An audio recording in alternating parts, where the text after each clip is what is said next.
Motorola ഇന്ന് ഇന്ത്യയിൽ പുറത്തിറക്കിയ അവരുടെ 5G സപ്പോർട്ടുള്ള ഏറ്റവും പുതിയ smart phone motto G 5G. നമ്മളിന്ന് ഈ വീഡിയോയിലൂടെ പരിശോധിക്കുന്നത് മോട്ടോ ജി 5G എന്ന ഫോണിൻ്റെ വിശേഷങ്ങളാണ്. അപ്പോൾ മോട്ടറോളയുടെ മോട്ടോ ജി 5G എന്ന ഫോൺ ഇതുപോലൊരു പാക്കിങ്ങിലാണ് വരുന്നത്. എനിവേ നമുക്ക് അൺബോക്സ് ചെയ്യാം. ഇതായിരിക്കുന്നു നമ്മുടെ മോട്ടോ ജി 5G എന്ന സ്മാർട്ട് ഫോൺ. അപ്പോൾ ഫോണിലേക്ക് നമുക്ക് വരാം. അതിനു മുമ്പ് വേറെ ഫോണിൻ്റെ ബോക്സിനോടൊപ്പം എന്തൊക്കെയുണ്ടെന്ന് നോക്കാം. ഇവിടെ ഒരു പേപ്പർ കവർ, അതിനകത്തൊരു സിം ഇജക്ടർ പിൻ കൊടുത്തിട്ടുണ്ട്. അതുപോലെ മോട്ടറോളയുടെ ഒരു readme, warranty card, user manual തുടങ്ങിയ കാര്യങ്ങളൊക്കെ ഇതിനകത്ത് കൊടുത്തിട്ടുണ്ട്. ചാർജിങ്ങിനായിട്ട് USB Type-C കേബിൾ തന്നെയാണ് നൽകിയിരിക്കുന്നത്. ചാർജ് ചെയ്യാനുള്ള ചാർജർ ഇതുപോലെ ഒരു സാധാരണ സൈസിൽ നിന്നൊരു ചെറിയ സൈസുള്ള ഇവിടെ ഒരു മോട്ടറോളയുടെ ലോഗോ ഒക്കെ നൽകിയൊരു ചാർജറും ബോക്സിനോടൊപ്പം തന്നെ നൽകിയിട്ടുണ്ട്. അപ്പോൾ ഇതായിരിക്കുന്നു നമ്മുടെ സ്മാർട്ട് ഫോൺ. ഈ ഒരു ഫോണിൻ്റെ ഒരു പ്രത്യേകതയായിട്ട് പറയേണ്ടത് കണ്ടില്ലേ, ഇതിൻ്റെ ഒരു ബാക്ക് കേസ് ഇട്ട് തന്നെയാണ് ഫോൺ ബോക്സിനകത്ത് പാക്ക് ചെയ്തിരിക്കുന്നത്. നമ്മൾ നേരത്തെ മോട്ടറോള 1 ഫ്യൂഷൻ പ്ലസ് എന്ന് പറയുന്ന ഫോൺ ഇതുപോലെ നമ്മുടെ ചാനലിലൂടെ പരിചയപ്പെടുത്തിയിരുന്നു. അതിലും ഇത്തരത്തിൽ ബാക്ക് കേസ് ഇട്ട് തന്നെയാണ് ഫോൺ വന്നിരുന്നത്. അപ്പോൾ ഇതായിരിക്കും നമ്മുടെ സ്മാർട്ട് ഫോൺ ഒന്ന് ഓൺ ചെയ്ത് നോക്കാം. ഓൺ ചെയ്യുമ്പോൾ ഇവിടെ ചെറിയ രീതിയിലൊരു മോട്ടറോള ലോഗോയും കാണാം. താഴെ പവേർഡ് ബൈ ആൻഡ്രോയിഡ് എന്നും എഴുതിയിരിക്കുന്നു. ഇനി നമുക്ക് ഈ ഒരു ഫോണിൻ്റെ കേസ് ഒന്ന് ഊരി മാറ്റാം. ഓക്കെ, ബാക്ക് സൈഡ് കണ്ടില്ലേ, നല്ല ക്വാളിറ്റി ഫീലുണ്ട്. ഫിംഗർ പ്രിൻ്റ് പതിയുന്നുണ്ട്, എന്നാലും കുഴപ്പമില്ല, കാണാൻ നല്ല ലുക്കുണ്ട്. ക്യാമറ മൊഡ്യൂൾ അടുത്തിടെ ഇറങ്ങിയ ഏതോ ഒരു ഫോണിൻ്റെ ഡിസൈനിനോടൊരു സാമ്യം എനിക്ക് തോന്നുന്നുണ്ട്. ഇവിടെ താഴെയായിട്ട് 48 മെഗാ പിക്സൽ എന്ന് എഴുതിയിട്ടുണ്ട്. മൊത്തത്തിൽ നമുക്കിവിടെ ബാക്കിൽ 3 ക്യാമറകൾ കാണാം. ഒരു LED ഫ്ലാഷ് ലൈറ്റ് കാണാം. ഫിംഗർ പ്രിൻ്റ് സംവിധാനം ഫോണിൻ്റെ ബാക്ക് സൈഡിലായിട്ടാണ് നൽകിയിരിക്കുന്നത്. വലത് സൈഡിലേക്ക് നോക്കുമ്പോൾ ഇവിടെ വോളിയം റോക്കേഴ്സും പവർ ബട്ടണും നമുക്ക് കാണാം. താഴെ 3.5mm ഓഡിയോ ജാക്ക്, ചാർജിങ്ങിനുള്ള Type-C പോർട്ട്, ഇവിടെ മൈക്ക്, അതുപോലെ സ്പീക്കർ ഗ്രിൽ. ഇടതുവശത്തായിട്ട് ഇതുപോലെ സിം ട്രേയും ഒരു ഡെഡിക്കേറ്റഡ് ഗൂഗിൾ അസിസ്റ്റൻറ്റ് ബട്ടണും നമുക്ക് കാണാം. മുകളിൽ സെക്കൻഡറി നോയ്സ് ക്യാൻസലേഷൻ മൈക്ക്. ഇനി ഈ ഒരു ഫോണിൻ്റെ സിം ട്രേ ഏത് ടൈപ്പാണ് നോക്കാം. ഹൈബ്രിഡ് സിം സ്ലോട്ടാണ്, അതായത് ഒരേ സമയം 2 സിം കാർഡുകളോ അല്ലെങ്കിൽ ഒരു സിം കാർഡും ഒരു മെമ്മറി കാർഡും, ഒരുമിച്ച് 2 സിം കാർഡും ഒരു മെമ്മറി കാർഡും ഇടാനാവില്ല. ഈ ഒരു ഫോണിനകത്ത് നമ്മൾ ഒരു ഇൻഹാൻഡ് ഫീൽ പറഞ്ഞു കഴിഞ്ഞാൽ, കയ്യിലൊക്കെ ഇങ്ങനെ പിടിച്ചു കഴിഞ്ഞാൽ ഒരു അല്പം ഭാരം കൂടുതലാണ്. 212 ഗ്രാം ഭാരമുണ്ട്. അതുകൊണ്ട് തന്നെ ഫോൺ ഒരു അല്പം ബൾക്കിയാണ്. നമ്മൾ തിക്നെസ് ഒക്കെ നോക്കിക്കഴിഞ്ഞാൽ തന്നെ 9.9 മില്ലിമീറ്റർ തിക്നെസ് ഈ ഒരു ഫോണിന് നൽകിയിട്ടുണ്ട്. മൊത്തത്തിലൊരു വെയിറ്റ് കൂടിയ ഫോൺ ഉപയോഗിക്കുന്നവർക്ക് ഓക്കെ ആയിരിക്കും, കുഴപ്പമില്ല. അതുപോലെ വലിയ വിരലുകളുള്ളവർക്കും ഫോൺ ഹാൻഡിൽ ചെയ്യുന്നതിന് മറ്റ് പ്രശ്നമൊന്നുമില്ല. അതുപോലെ മീഡിയം സൈസുള്ള വിരലുകളുള്ളവർക്കും ഹാൻഡിൽ ചെയ്യുന്നതിന് കുഴപ്പമൊന്നുമില്ല. ഫോണിൻ്റെ ഈ ഒരു തിക്നെസ് കൂടുതൽ മനസ്സിൽ ഓർമ്മ വേണം. ഫോണിൻ്റെ ബാക്ക് സൈഡിലേക്ക് നോക്കിക്കഴിഞ്ഞാൽ ഇത് പ്ലാസ്റ്റിക് കൊണ്ടാണ് ബാക്ക് സൈഡ് തയ്യാറാക്കിയിരിക്കുന്നത്. ഫോണിൻ്റെ മധ്യഭാഗത്തായിട്ട് ഇത്തരത്തിൽ ഫിംഗർ പ്രിൻറ്റിൽ തന്നെ മോട്ടറോളയുടെ M എന്ന ആ ഒരു ലോഗോ കാണാൻ സാധിക്കുന്നുണ്ട്. ഫോണിൻ്റെ ബാക്ക് സൈഡ് പ്ലാസ്റ്റിക് ആയതുകൊണ്ട് തന്നെയും പോറലുകൾ വീഴാനുള്ള സാധ്യതയുണ്ട്. എന്നാൽ ഫോണിനോടൊപ്പം തന്നെ പ്ലാസ്റ്റിക് കേസ് വരുന്നുണ്ട്. അത് ഇട്ട് ഉപയോഗിച്ച് കഴിഞ്ഞാൽ അങ്ങനെയുള്ള പ്രശ്നങ്ങൾ ഒഴിവാക്കാൻ സാധിക്കുകയും ചെയ്യും. അടുത്തതായിട്ട് ഈ ഒരു ഫോണിൻ്റെ ഡിസ്പ്ലേയെക്കുറിച്ച് പറഞ്ഞാൽ 6.7 ഇഞ്ചിൻ്റെ full HD+ max vision display ആണ് ഈ ഒരു ഫോണിനകത്ത് നൽകിയിരിക്കുന്നത്. അതായത് LCD ഡിസ്പ്ലേ, LED ഡിസ്പ്ലേ അല്ല. 394 ppi ആണ് ഈ ഒരു ഫോണിനകത്ത് നൽകിയിരിക്കുന്നത്. ഫ്രണ്ട് ക്യാമറ ഇത്തരത്തിൽ ഏറ്റവും മുകളിൽ പഞ്ച് ഹോൾ ഡിസ്പ്ലേയിലാണ് നൽകിയിരിക്കുന്നത്. ഫോണിന് ചുറ്റുമുള്ള ബെസലുകളെക്കുറിച്ച് പറഞ്ഞാൽ ഒരു ആവറേജ് ബെസലുകളാണ് ഫോണിന് ചുറ്റും നൽകിയിരിക്കുന്നത്. താഴെ ചിഹ്നം അറിയപ്പെടുന്ന ഭാഗവും ഒരു ആവറേജ് സൈസിൽ തന്നെയാണ് കൊടുത്തിരിക്കുന്നത്. അടുത്തതായിട്ട് ഫോണിൻ്റെ ഓപ്പറേറ്റിംഗ് സിസ്റ്റം സൈഡാണ്. എനിക്ക് ഈ ഒരു ഫോണിനകത്ത് ഏറ്റവും ഇഷ്ടപ്പെടുന്നത് ഇതിൻ്റെ ആ ഒരു ഓപ്പറേറ്റിംഗ് സിസ്റ്റം സൈഡ് തന്നെയാണ്. പ്യുവർ ആൻഡ്രോയിഡാണ് ഈ ഒരു ഫോണിനകത്ത് നൽകിയിരിക്കുന്നത്. മാത്രമല്ല ആൻഡ്രോയിഡ് 10 എന്ന OS വെർഷനാണ് ഇതിനകത്ത് കൊടുത്തിരിക്കുന്നത്. ഈ പ്യുവർ ആൻഡ്രോയിഡ് ആയതുകൊണ്ടുള്ളൊരു ഗുണം എന്ന് പറയുന്നത് ഒരുപാട് അനാവശ്യമായിട്ടുള്ള ആപ്ലിക്കേഷനുകൾ ഇതിനകത്ത് കുത്തി നിറച്ചിട്ടില്ല.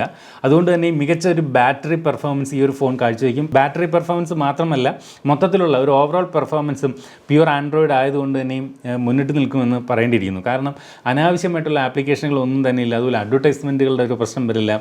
മാത്രമല്ല ഒരു 2 വർഷത്തേക്ക് മിക്കവാറും ഒരു സോഫ്റ്റ്വെയർ അപ്ഡേറ്റുകൾ നമുക്ക് ലഭിക്കുകയും ചെയ്യും. ആൻഡ്രോയിഡ് 11, 12 തുടങ്ങിയ അപ്ഡേറ്റുകൾ അതുകൊണ്ട് തന്നെ ഒരു ഫോണിനകത്ത് ലഭിക്കുമെന്ന് നമുക്ക് പ്രതീക്ഷിക്കുകയും ചെയ്യാം. എന്നാൽ മോട്ടറോളയുടേതായിട്ടുള്ള ചില ആപ്ലിക്കേഷനുകൾ ഈ ഒരു ഫോണിനകത്ത് ഉൾപ്പെടുത്തിയിട്ടുമുണ്ട്. മോട്ടറോള ഫോണുകളായതുകൊണ്ട് തന്നെയും ചില പ്രത്യേകതകൾ ഈ ഒരു ഫോണിനകത്ത് നൽകിയിട്ടുണ്ട്. അതായത് നമ്മളിങ്ങനെ ജസ്റ്റ് ഒന്ന് ചോപ്പ് ചെയ്ത് കഴിഞ്ഞാൽ കണ്ടില്ലേ, ഇതിൻ്റെ ഫ്ലാഷ് ലൈറ്റ് ഇതുപോലെ ഓൺ ആവും. വീണ്ടും നമ്മളൊന്നുകൂടെ ചോപ്പ് ചെയ്ത് കഴിഞ്ഞാൽ ഫ്ലാഷ് ലൈറ്റ് ഓഫ് ആവും. നമ്മൾ ഇത്തരത്തിൽ റൊട്ടേറ്റ് ചെയ്ത് കഴിഞ്ഞാൽ ക്യാമറ ഓപ്പൺ ചെയ്യാൻ സാധിക്കും. അത്തരത്തിലുള്ള നിരവധി കൺട്രോളുകൾ മോട്ടറോളയുടെ ഈ ഒരു G 5G എന്ന ഫോണിലും നൽകിയിട്ടുണ്ട്. അടുത്തതായിട്ട് ഈ ഒരു ഫോണിൻ്റെ പ്രധാനപ്പെട്ട ഫീച്ചറുകൾ എന്തൊക്കെയെന്ന് നോക്കിക്കഴിഞ്ഞാൽ IP52 വാട്ടർ റെസിസ്റ്റൻ്റ് ആണ്. അതുകൊണ്ട് തന്നെയും ചെറിയ രീതിയിലുള്ള വെള്ളത്തെയൊക്കെ പ്രതിരോധിക്കാൻ ഈ ഒരു ഫോണിന് കഴിയും. മാത്രമല്ല 5G സപ്പോർട്ടുണ്ട് ഈ ഒരു ഫോണിന്. അതാണ് ഇതിനകത്തുള്ള ഏറ്റവും വലിയ ഹൈലൈറ്റ് ആയിട്ട് പറയേണ്ടത്. അതുപോലെ 3.5mm ഓഡിയോ ജാക്ക് നൽകാൻ മോട്ടോറോള മറന്നിട്ടില്ല. അതുകൊണ്ട് തന്നെയും സാധാരണ ഹെഡ്സെറ്റ് നമുക്ക് ഈ ഒരു ഫോണുമായിട്ട് ചേർത്ത് ഉപയോഗിക്കാൻ സാധിക്കും. FM റേഡിയോ സപ്പോർട്ട് നൽകിയിട്ടുണ്ട്. ബ്ലൂടൂത്ത് വെർഷൻ 5.1 ആണ് നൽകിയിരിക്കുന്നത്. അതുപോലെ ഡുവൽ ബാൻഡ് വൈഫൈ സപ്പോർട്ട് ചെയ്യും. 2.4 GHz വൈഫൈയും 5 GHz വൈഫൈയും ഇതിനകത്ത് സപ്പോർട്ട് ചെയ്യും. മാത്രമല്ല ഇതൊരു ഫോണിൻ്റെ ഒരു സ്പെക്ക് ഡീറ്റെയിൽ കണ്ടപ്പോൾ ഒരു മിഡ് റേഞ്ച് സ്മാർട്ട് ഫോൺ ആണെന്ന് പറയേണ്ടി വരും. ഇതിനകത്ത് NFC സപ്പോർട്ട് നൽകിയിട്ടുണ്ട്. അത് മോട്ടോറോള എന്ന ബ്രാൻഡ് അതിശയിപ്പിക്കുന്ന മറ്റൊരു കാര്യമാണ്. വളരെ വില കുറഞ്ഞ മോട്ടോറോള ഫോണുകൾ പോലും NFC സപ്പോർട്ട് നൽകുന്നുണ്ട്. ഇപ്പോൾ പലർക്കും ഒരു സംശയം തോന്നും എന്താണ് NFC എന്ന്. NFC എന്ന് വെച്ചാൽ നിയർ ഫീൽഡ് കമ്മ്യൂണിക്കേഷൻ. അതായത് NFC സപ്പോർട്ടുള്ള 2 ഫോണുകളെ ഇത്തരത്തിൽ ചേർത്ത് വെച്ചുകൊണ്ട് നമുക്ക് ഫയലുകൾ വളരെ വേഗത്തിൽ വലിയ ഫയലുകൾ പോലും ട്രാൻസ്ഫർ ചെയ്യാൻ സാധിക്കും. അതുപോലെ POS മെഷീനുകളിലൊക്കെ നമുക്ക് ATM കാർഡിനൊക്കെ പകരം ഇത്തരത്തിൽ ഫോൺ ടച്ച് ചെയ്തുകൊണ്ട് പേയ്മെൻറ്റ് ചെയ്യാനും അങ്ങനെയൊക്കെയുള്ള സംവിധാനങ്ങൾക്ക് NFC സഹായിക്കും. അടുത്തതായിട്ട് ഈ ഒരു ഫോണിൻ്റെ ഓഡിയോ വീഡിയോ ക്വാളിറ്റി നമുക്കൊന്ന് ചെക്ക് ചെയ്യാം. ആദ്യം ഓഡിയോ ക്വാളിറ്റി ഓർക്കുക, ഫോണിനകത്ത് സിംഗിൾ സ്പീക്കറാണ് നൽകിയിരിക്കുന്നത്. അത് ഫോണിൻ്റെ താഴെ ഇത്തരത്തിൽ ഈ ഒരു ഭാഗത്താണ് സ്പീക്കർ ഗ്രില്ല് നൽകിയിരിക്കുന്നത്.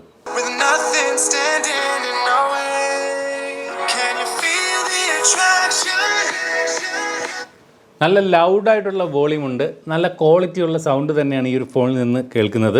മറ്റ് കരകരപ്പോ അങ്ങനെയുള്ള പ്രശ്നങ്ങളോ ഫോണിൻ്റെ ബാക്ക് സൈഡിൽ ഒരു വൈബ്രേഷനോ അങ്ങനെയൊന്നുമില്ല. പാട്ട് കേൾക്കുമ്പോൾ അതെല്ലാം ഓക്കെയാണ്. ഓഡിയോ സൈഡ് പക്ക, പക്ഷേ സിംഗിൾ സ്പീക്കർ ആണെന്നുള്ളത് ഓർക്കുക. അടുത്തതായിട്ട് ഈ ഒരു ഫോണിൻ്റെ വീഡിയോ ക്വാളിറ്റി മികച്ച ഒരു ഡിസ്പ്ലേ അല്ലെങ്കിൽ ഒരു വീഡിയോ ക്വാളിറ്റി തന്നെ ഈ ഒരു ഫോൺ നൽകുന്നുണ്ട്. കളറൊക്കെ വളരെ മനോഹരമാണ്. ബ്ലാക്കൊക്കെ നല്ല ഷാർപ്പ് ബ്ലാക്കാണ്. മനോഹരമായിട്ടുള്ള ഡിസ്പ്ലേ. മികച്ച ഒരു മൾട്ടിമീഡിയ എക്സ്പീരിയൻസ് തന്നെ ഈ ഒരു ഫോൺ നൽകുമെന്നുള്ള കാര്യത്തിൽ സംശയമില്ല. മൊത്തത്തിൽ എനിക്കൊരു ചെറിയ ഒരു ഇതായിട്ട് തോന്നുന്നത് ഇതിൻ്റെ ഒരു വെയിറ്റാണ്. 212 ഗ്രാമേ ഉള്ളൂ. അതൊരു വലിയ കൂടുതലല്ല. എന്നിരുന്നാലും അല്പം ബൾക്കി ആയിട്ടുള്ളൊരു ഫോൺ എന്നതേ ഉള്ളൂ ഇതിനകത്ത് പ്രശ്നം. മികച്ച വീഡിയോ എക്സ്പീരിയൻസ് ഈ ഒരു ഫോൺ നൽകുന്നുണ്ട്. ഈ ഒരു ഫോണിൻ്റെ സുരക്ഷാ സംവിധാനങ്ങളെക്കുറിച്ച് പറഞ്ഞാൽ ഫിംഗർ പ്രിൻറ്റ് സംവിധാനം ഫോണിൻ്റെ ബാക്ക് സൈഡിലാണ് നൽകിയിരിക്കുന്നത്. അതുപോലെ ഫേസ് അൺലോക്ക് സംവിധാനവും നൽകിയിട്ടുണ്ട്. ഇത് രണ്ടും സാമാന്യം തരക്കേടില്ലാത്ത രീതിയിൽ തന്നെ ഈ ഒരു ഫോണിൽ പ്രവർത്തിക്കുന്നുമുണ്ട്. അടുത്തതായിട്ട് ഈ ഒരു ഫോണിൻ്റെ പെർഫോമൻസ് സൈഡിലേക്ക് വന്നു കഴിഞ്ഞാൽ സ്നാപ്ഡ്രാഗൻ്റെ 750G എന്ന 5G പ്രോസസ്സറാണ് നൽകിയിരിക്കുന്നത്. 750G എന്ന പ്രോസസ്സർ ഒരു മികച്ച പ്രോസസ്സർ തന്നെയാണ്. മികച്ച ഗെയിമിംഗ് സപ്പോർട്ടും ഒക്കെ നൽകുന്ന എസ്പെഷ്യലി 5G സപ്പോർട്ടുള്ള ഒരു പ്രോസസ്സറാണ് സ്നാപ്ഡ്രാഗൻ്റെ 750G എന്ന പ്രോസസ്സർ. ഈ ഒരു ഫോൺ ഒരൊറ്റ വേരിയൻറ്റിലാണ് ലഭ്യമാവുക. 6GB Ram 128GB internal memory variant. അപ്പോൾ 6GB റാം എന്ന് പറയുമ്പോൾ ഒരു ഡീസൻ്റ് ആയിട്ടുള്ള റാം വേരിയൻ്റ് ആയി കഴിഞ്ഞിരിക്കുന്നു. അതുപോലെ ഇൻ്റർണൽ മെമ്മറിയും 128GB. അപ്പോൾ ഈ മൊത്തം കാര്യങ്ങൾ, അതായത് റാം 6GB, സ്നാപ്ഡ്രാഗൺ 750G എന്ന പ്രോസസ്സർ, പ്യുവർ ആൻഡ്രോയിഡ്, അപ്പോൾ ഇത് മൂന്നും കൂടെ ചേരുമ്പോൾ ഒരു മികച്ച എക്സ്പീരിയൻസ് പെർഫോമൻസ് സൈഡിൽ ഈ ഒരു ഫോൺ കാഴ്ചവെക്കുമെന്ന് നിസ്സംശയം പറയേണ്ടി വരും. അടുത്തതായിട്ട് ഈ ഒരു ഫോണിൻ്റെ ക്യാമറ ഡിപ്പാർട്ട്മെൻറ്റ് പരിശോധിച്ച് കഴിഞ്ഞാൽ ഫോണിൻ്റെ ബാക്ക് സൈഡിൽ മൊത്തത്തിൽ 3 ക്യാമറകളാണ് നൽകിയിരിക്കുന്നത്. പ്രൈമറി ക്യാമറ 48 മെഗാ പിക്സലിൻ്റെ സെൻസറാണ് നൽകിയിരിക്കുന്നത്. സെക്കൻഡറി ക്യാമറയായിട്ട് 8 മെഗാ പിക്സലിൻ്റെ ഒരു അൾട്രാ വൈഡ് സെൻസർ നൽകിയിട്ടുണ്ട്. ഇത് ഉപയോഗിച്ചുകൊണ്ട് നമുക്ക് 118 ഡിഗ്രി വരെ വൈഡായിട്ടുള്ള ഫോട്ടോകൾ എടുക്കാൻ സാധിക്കും. മൂന്നാമത്തെ ക്യാമറയായിട്ട് 2 മെഗാ പിക്സലിൻ്റെ ഒരു മാക്രോ സെൻസറാണ് നൽകിയിരിക്കുന്നത്.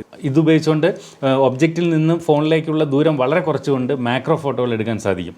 ഈ ഒരു ഫോണിൻ്റെ ബാക്ക് ക്യാമറ ഉപയോഗിച്ചുകൊണ്ട് നമുക്ക് maximum 4K റെസൊല്യൂഷനിൽ 30 frames per second വരെയുള്ള വീഡിയോകൾ ഷൂട്ട് ചെയ്യാം. സെൽഫി എടുക്കുന്നതിന് വേണ്ടി 16 മെഗാ പിക്സലിൻ്റെ ഒരു സെൻസറാണ് ഫോണിൻ്റെ ഫ്രണ്ടിൽ ഡിസ്പ്ലേയിൽ മുകളിലായിട്ട് ഇൻ ഡിസ്പ്ലേയിൽ തന്നെ നൽകിയിരിക്കുന്നത്. അടുത്തതായിട്ട് ബാറ്ററി സൈഡ് 5000 mAh ബാറ്ററിയാണ് ഈ ഒരു ഫോണിനകത്ത് നൽകിയിരിക്കുന്നത്. ഡീസൻ്റ് ആയിട്ടുള്ളൊരു ബാറ്ററി ആണ് 5000 mAh. മാത്രമല്ല ഇത് ചാർജ് ചെയ്യാനായിട്ട് 20 വാട്ടിൻ്റെ ഫാസ്റ്റ് ചാർജിങ് സപ്പോർട്ട് ഫോണിന് നൽകിയിട്ടുണ്ട്. ചാർജിങ്ങിനായിട്ട് Type-C പോർട്ടാണ് നൽകിയിരിക്കുന്നത്. അപ്പോൾ 5000 mAh ബാറ്ററി എന്ന് പറയുന്നത് സാധാരണ ഫോണുകൾ വേറൊരു 5000 mAh ബാറ്ററി ഉപയോഗിക്കുന്ന ഒരു ഫോണിനേക്കാളും കൂടുതൽ ബാറ്ററി ലൈഫ് ഈ ഒരു ഫോണിൽ ലഭിക്കും. എന്തുകൊണ്ടാണെന്നല്ലേ, ഇതിനകത്ത് പ്യുവർ ആൻഡ്രോയിഡാണ്. അനാവശ്യ സോഫ്റ്റ്വെയറുകളില്ല. സോഫ്റ്റ്വെയർ പരമാവധി ഒപ്റ്റിമൈസ്ഡുമാണ്. അതുകൊണ്ട് തന്നെ മികച്ച ബാറ്ററി ലൈഫ് 5000 mAh ഈ ഒരു ഫോണിൽ നൽകുമെന്ന് ഉറപ്പിച്ച് പറയാൻ സാധിക്കും. അതെങ്ങനെയെന്നല്ലേ, കാരണം മോട്ടോറോളയുടെ മുൻ മോഡലായിട്ടുള്ള മോട്ടോറോള 1 ഫ്യൂഷൻ പ്ലസ് എന്ന മോഡലും മോട്ടോ E7 എന്നീ മോഡലുകൾ നമ്മുടെ ഈ ഒരു ചാനലിലൂടെ പരിചയപ്പെടുത്തിയാണ്. അതിനകത്ത് ആ മോട്ടോറോള 1 ഫ്യൂഷൻ പ്ലസ് എന്ന് പറയുന്ന ഫോൺ ഇതുപോലെ ഞാൻ കുറേ ഉപയോഗിച്ചൊരു ഫോണായിരുന്നു. അത് എനിക്കൊന്ന് 7-8 മണിക്കൂറൊക്കെ ലഭിക്കുമായിരുന്നു. അതുകൊണ്ട് തന്നെ ഈ ഒരു ഫോണിലും അത്തരത്തിൽ മികച്ച ഒരു ബാറ്ററി ലൈഫ് ലഭിക്കുമെന്ന് ഉറപ്പിച്ച് പറയാനാകും. അടുത്തതായിട്ട് ഈ ഒരു ഫോൺ ലഭിക്കുന്ന വ്യത്യസ്തങ്ങളായിട്ടുള്ള നിറങ്ങളാണ്. വോൾക്കാനിക് ഗ്രേ, ഫ്രോസ്റ്റഡ് സിൽവർ, ഇങ്ങനെ 2 കളറുകളിലാണ് ഈ ഒരു ഫോൺ ലഭ്യമാവുക. നമ്മളിവിടെ പരിശോധിക്കുന്നത് വോൾക്കാനിക് ഗ്രേ എന്ന കളർ വേരിയൻറ്റിൽ പെടുന്നതാണ്. അടുത്തതായിട്ട് ഏവരും കാത്തിരിക്കുന്നത് ഈ ഒരു ഫോണിൻ്റെ പ്രൈസിംഗ് ആണ്. ഞാൻ നേരത്തെ പറഞ്ഞു ഒരൊറ്റ വേരിയൻറ്റ് മാത്രമേ ഉള്ളൂ, 6GB 128GB വേരിയൻറ്റ്. ഇതിൻ്റെ വിലയെന്ന് പറയുന്നത് 20,999 രൂപയാണ്. എനിക്ക് തോന്നുന്നു ഇന്ത്യയിൽ 5G സപ്പോർട്ടുള്ള ഏറ്റവും വില കുറഞ്ഞ സ്മാർട്ട് ഫോൺ എന്ന ഖ്യാതി ഇനി ഈ ഒരു മോട്ടറോള G5G എന്ന ഫോണിന് അവകാശപ്പെട്ടതാണെന്ന് തോന്നുന്നു. വേറെ ഏതെങ്കിലും ഫോൺ ഇതിൽ നിന്നും പ്രൈസ് താഴെയുള്ള 5G സപ്പോർട്ടുള്ള ഇന്ത്യയിൽ അവൈലബിൾ ആയിട്ടുള്ള ഫോൺ നിങ്ങൾക്ക് അറിയാമെങ്കിൽ വീഡിയോയ്ക്ക് താഴെ കമൻറ്റ് രേഖപ്പെടുത്താം. അതുതന്നെ ആയിരിക്കും ഈ ഒരു ഫോണിൻ്റെ ഏറ്റവും വലിയൊരു ഹൈലൈറ്റും എന്ന് തോന്നുന്നു. പലരും ഇപ്പോൾ ഒരു സ്മാർട്ട് ഫോൺ വലിയ വിലയൊക്കെ കൊടുത്ത് വാങ്ങാൻ പലരും മടിക്കുന്നതിൻ്റെ ഒരു പ്രധാന കാരണം ഇപ്പോൾ ഇന്ത്യയിലേക്ക് 5G എത്തിക്കഴിഞ്ഞാൽ അത്തരത്തിൽ നമ്മൾ വില കൂടിയ ഒരു 4G സ്മാർട്ട് ഫോൺ വാങ്ങിക്കഴിഞ്ഞാൽ പിന്നീട് അത് 5G സപ്പോർട്ട് ഇല്ലാതെ ആയി മാറുന്നു. എന്നാൽ ഇവിടെ മോട്ടറോളയുടെ ഈ ഒരു ഫോണിൻ്റെ പ്രത്യേകത ഇന്ത്യയിലേക്ക് എന്ന് 5G എത്തിയാലും വളരെ വിലക്കുറവിൽ ഇപ്പോഴേ നമുക്ക് 5G എനേബിൾഡ് ആയിട്ടുള്ളൊരു ഫോൺ മോട്ടോ G 5G എന്ന ഫോൺ നമുക്ക് വാങ്ങാമെന്നുള്ളത് തന്നെയാണ് ഇതിൻ്റെ ഏറ്റവും വലിയൊരു ഹൈലൈറ്റ് എന്ന് എനിക്ക് തോന്നുന്നു. ഇതുപോലെ ടെക്നോളജി രംഗത്തെ ഏറ്റവും പുതിയ വാർത്തകളും ഏറ്റവും പുതിയ വിശേഷങ്ങളും ഏറ്റവും ആദ്യം നിങ്ങളുടെ മൊബൈലിലെ യൂട്യൂബിൽ ഒരു നോട്ടിഫിക്കേഷൻ ലഭിക്കണമെങ്കിൽ നിങ്ങൾ ഇനിയും ഈ ഒരു ചാനൽ സബ്സ്ക്രൈബ് ചെയ്തിട്ടില്ലെങ്കിൽ ഇപ്പോൾ തന്നെ ഈ വീഡിയോയുടെ താഴെ സബ്സ്ക്രൈബ് എന്ന് പറയുന്നൊരു ബട്ടൺ കാണാം, അത് ക്ലിക്ക് ചെയ്തുകൊണ്ട് സബ്സ്ക്രൈബ് ചെയ്യും. അപ്പോൾ ഇതുപോലെ മനോഹരമായ മറ്റൊരു വീഡിയോയിൽ വീണ്ടും കാണാമെന്ന പ്രതീക്ഷയോടെ സ്റ്റേ സേഫ്, ബൈ.